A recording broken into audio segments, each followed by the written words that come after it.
am Ashley from Big Flavors from a Tiny Kitchen, and I love leftovers. I grew up not eating leftovers. I thought they were gross. I think part of it was I didn't know how to properly reheat them. So now with my family, we often do what we call leftover smorgasbord night. Alright, so let's look in the fridge. We've got a lot of leftovers, a lot of like very small amounts of things, like these are just a couple of grilled onions. I've got some dill rice up here from a Persian meal I made the other day. I've got a little zucchini that was roasted. I have some turkey in here that I roasted and gravy.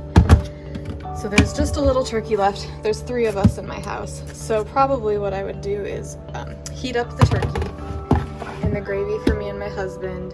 I'll let my son have 1 piece of this and have him have the mac and cheese with it, or the rice, whichever he prefers. These are the bones from the turkey that I will make into stock tonight. And I'll give my son a choice. The pasta that I have and some eggplant meatballs. My son wasn't crazy about this, but me and my husband really liked the eggplant. So, you know, just kind of mixing and matching what people prefer from the leftovers. And then whenever I have something that's not like, doesn't feel complete or needs a little extra, I'll check out the crisper. I have some carrots in here.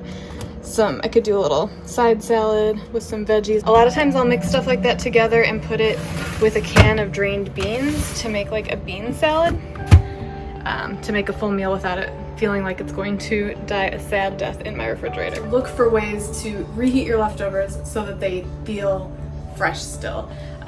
If you microwave a piece of pork tenderloin at 100%, it's gonna get dried out.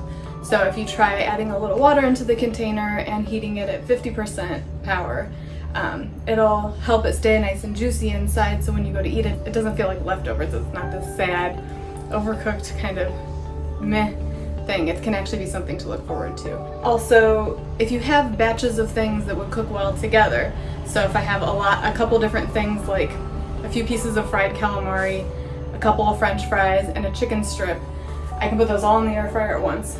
They should all cook in about the same time. Generally speaking, I will take a half sheet pan, raid the fridge for leftovers, put them in piles on the sheet pan, and heat them up in the oven.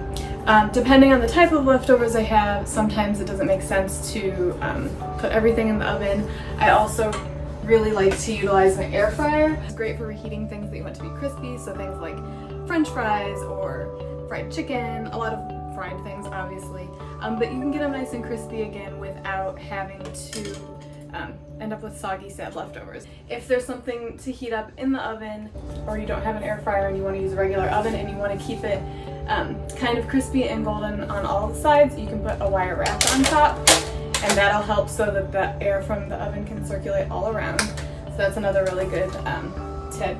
There's so many good ways that you can use leftovers. They don't have to be boring, and I hope this has inspired you to have a leftover smorgasbord of your own.